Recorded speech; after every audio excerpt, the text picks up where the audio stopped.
क्या आपने कभी किसी इकॉनमी की big pictures and small pictures के बारे में सोचा है?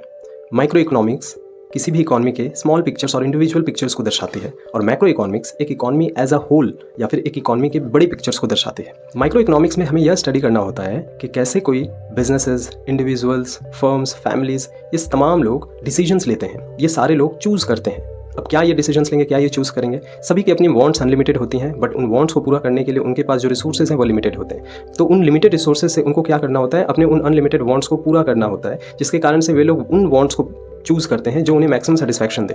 बिजनेसेस भी उन्हीं सारे सिचुएशंस में क्या करते हैं? अपने बड़े बड़े डिसीजंस लेते हैं।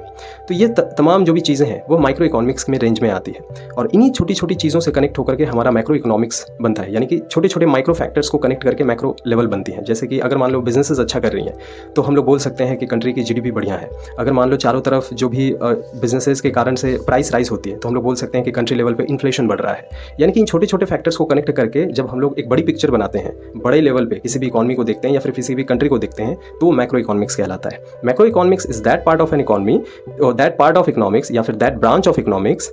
Macro economics is that branch और दैट पार्ट ऑफ इकोनॉमिक्स जहां पर हम किसी भी इकॉनमी की एक बड़ा पिक्चर देखते हैं, मतलब ऊपर से एक बहुत बड़ी पिक्चर हमें देखते हैं। हम लोग ये बता सकते हैं कि कोई भी बिजनेस इन मैक्रो फैक्टर्स को देख करके, जैसे कि जीडीपी, जैसे कि इन्फ्लेशन, जैसे कि अनएम्प्लॉयमेंट, जैसे कि ग्रोथ, इन तमाम चीज़ों को देख करके हम लोग एक श्योर शॉट आइडिया लगा सकते हैं कि उस कंट्री की या फिर उस इकॉनमी की हालत कैसी है। तो माइक्रो स्मॉल एलिमेंट्स, बट उनको कनेक्ट करके ही इंटर रिलेटेडली, इंटरडिपेंडेंटली मैक्रो इकोनॉमिक्स बनती है।